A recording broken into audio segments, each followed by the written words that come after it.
What if I told you that a small island, barely the size of Michigan, once ruled over a quarter of the world's land and population?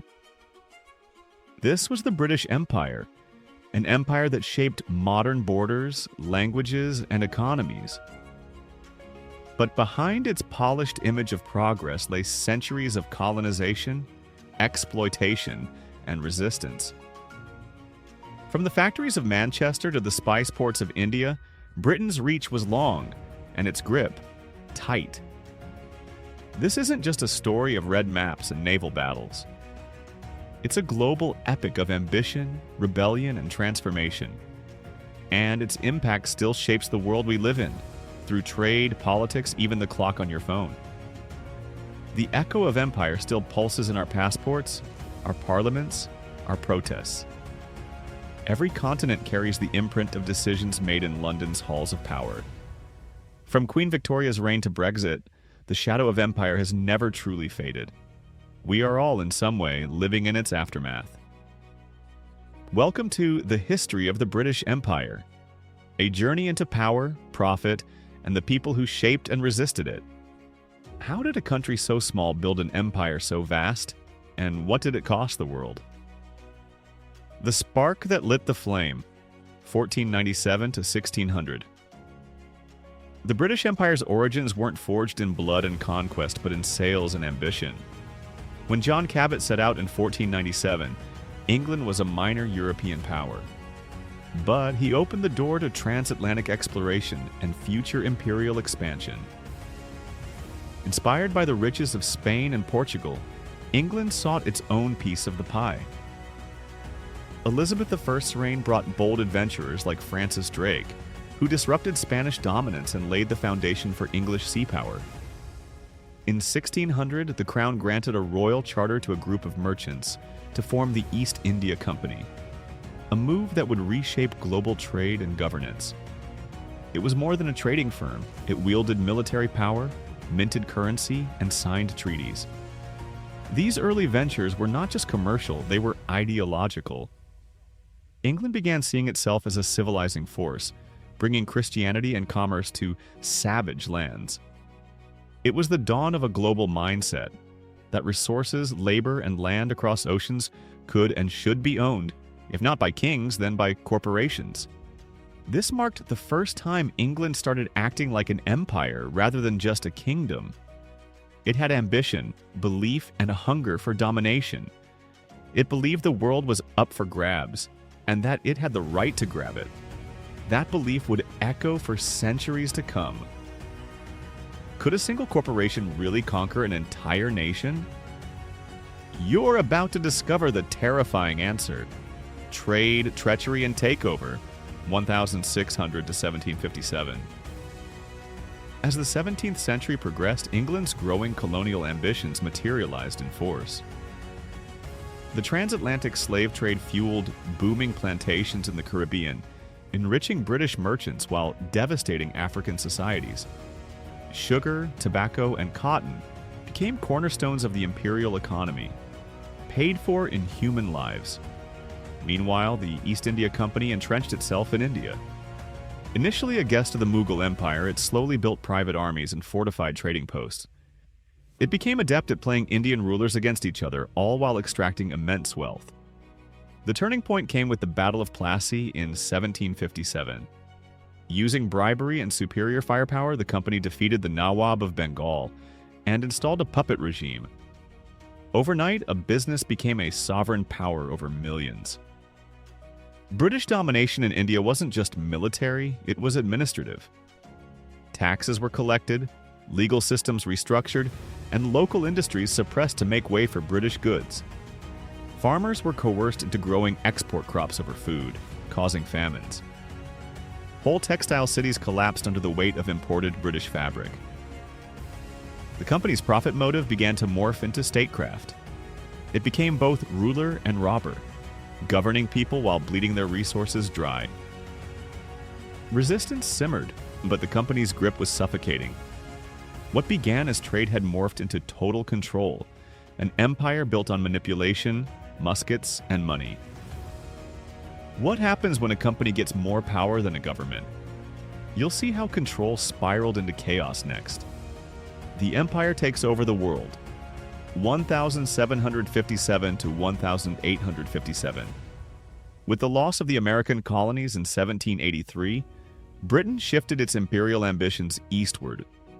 India became the cornerstone of empire, with its wealth funneled back to Britain to fund the Industrial Revolution.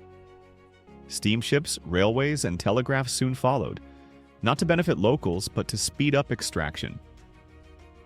In Africa, the British began securing key ports like Sierra Leone and Cape Town. Meanwhile, in Asia, gunboat diplomacy forced open markets in China. The Opium Wars were particularly brutal. Britain waged war to sell drugs to China, crippling an empire for profit. In Australia, indigenous populations were displaced and decimated through violence, disease, and cultural erasure. The land declared uninhabited became a penal colony and later an important settler outpost for the empire. In India, resentment brewed beneath the surface. Religious insensitivity, economic drain, and social interference led to the 1857 Sepoy Rebellion. Although ultimately crushed, it marked a shift. The British Crown took direct control from the East India Company, beginning the Raj, a century of crown rule that would dominate the subcontinent. Across continents, the empire was expanding faster than ever, but with every new conquest came deeper cracks in its foundation. The seeds of rebellion were quietly growing under the weight of British arrogance.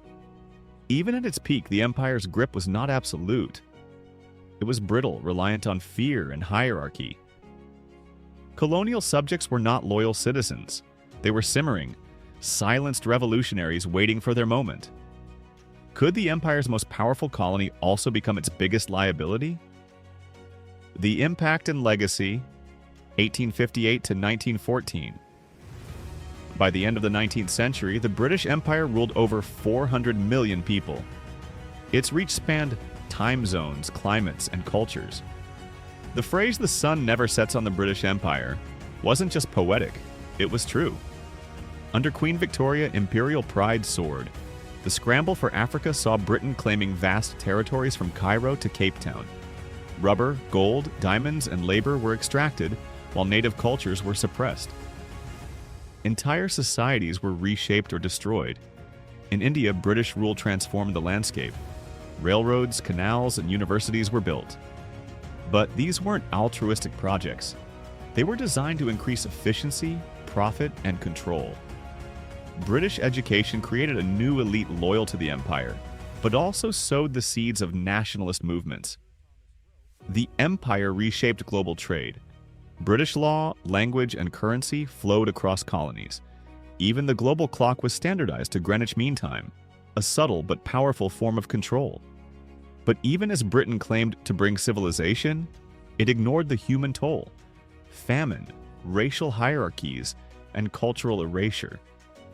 The scars of empire would run deeper than its builders ever imagined.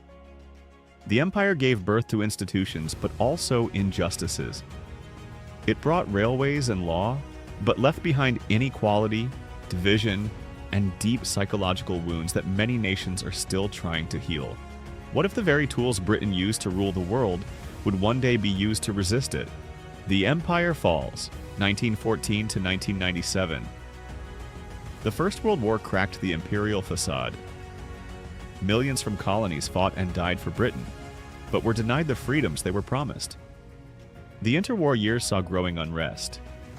In India, Gandhi's Salt March became a global symbol of defiance. In Kenya, Nigeria, and the Caribbean, protests turned into organized political movements. Then came World War II. Britain emerged technically victorious, but economically shattered. Japan's swift victories in Asia had proved the West was not invincible. The United States and the Soviet Union rose as superpowers, and colonialism was no longer acceptable on the global stage. In 1947, India and Pakistan gained independence, setting off a domino effect. In the 1950s and 60s, a wave of decolonization swept through Africa and the Caribbean. But the retreat wasn't smooth. Conflicts in Kenya, Malaysia, and Palestine turned bloody. The Suez Crisis of 1956 symbolized the empire's eclipse. When the US forced Britain to back down, it became clear the imperial era was over. By 1997, when Hong Kong was handed back to China, Britain's empire was history. What remained was a tangle of unresolved trauma, nostalgia, and inequality. Former colonies still wrestled with identity, governance, and justice. Even today, political debates in the UK and abroad still echo imperial logic. Brexit, migration policy, and Commonwealth relations all stem from a history that refuses to stay buried. So, is empire truly over, or has it just changed form? Let's connect the dots in the final segment. The post-empire world and its continuing influence, 1997 to present. Though the British Empire officially ended with the handover of Hong Kong in 1997, its influence is far from over. The world Britain once ruled is now a patchwork of independent nations, many still linked by history, language, and law. The Commonwealth of Nations is the legacy's most visible thread, a voluntary association of 56 countries that share more than just a past.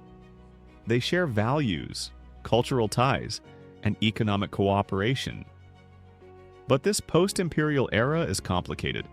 Former colonies wrestle with the consequences of imperial borders, economic dependence, and social divisions sown centuries ago. In places like India, Kenya, and the Caribbean, debates rage over reparations, statues, and the rewriting of history textbooks. Meanwhile, Britain itself faces questions about its identity and role in the world, whether through Brexit, immigration policy, or its relationship with the Commonwealth. The empire's legacy shapes modern geopolitics. From trade wars to diplomatic alliances, the global spread of the English language, British legal systems, and parliamentary democracy are undeniable markers of empire's influence. Tools that have empowered many but also sparked controversy over cultural dominance and neo-colonialism. The story of the British Empire is not just in history books. It's a living conversation about power, responsibility, and justice that continues to this day. How we reckon with that legacy will shape the next century as much as any battle fought centuries ago. Could Britain's empire be over, but its influence still be the world's most powerful empire yet? The future legacy of the British Empire. Reckoning and reimagining, present and beyond. The British Empire's story is far from over. As we move deeper into the 21st century, countries and communities worldwide are grappling with what the empire truly means for them. How to remember it, how to reckon with its harms, and how to reimagine a future beyond colonial shadows. Movements for decolonization of education, reparations, and cultural restitution are gaining momentum. Statues are being reconsidered, museums are revising narratives, and governments face calls to acknowledge historical injustices with tangible actions. This reckoning is part of a larger global awakening to the consequences of colonialism on race, wealth, and power. At the same time, there is a growing desire to celebrate the shared histories and cultural exchanges that emerged, including language, literature, and governance systems. Many former colonies and Britain itself are exploring new ways to collaborate, focused on equality, sustainability, and mutual respect. The British Empire may be a chapter in history, but its legacy is a living, evolving dialogue. The future will be shaped by how we confront the past and choose to build a more just and connected world. What if the empire's greatest legacy isn't power or wealth, but the chance to rewrite history for a more inclusive future? The British Empire was an empire of contradictions. It introduced railways and schools, yet dismantled cultures and economies. It spoke of progress, yet depended on oppression and hierarchy. Its legacy is neither wholly noble nor wholly evil, but deeply complex and often painful. Today, we still live in its shadow. Borders drawn in colonial times spark wars. Economies shaped by imperial trade remain dependent. The English language dominates, but at the cost of hundreds of indigenous tongues. But from this legacy, resistance was born. From Gandhi to Mandela, the empire's most powerful gift may have been the inspiration to fight injustice.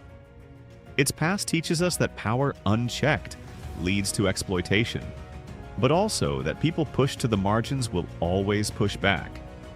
The story of empire is not just about control, it's about resilience, rebellion, and the will to reclaim stolen futures. The empire is gone, but its consequences are still very much alive. Thanks for watching.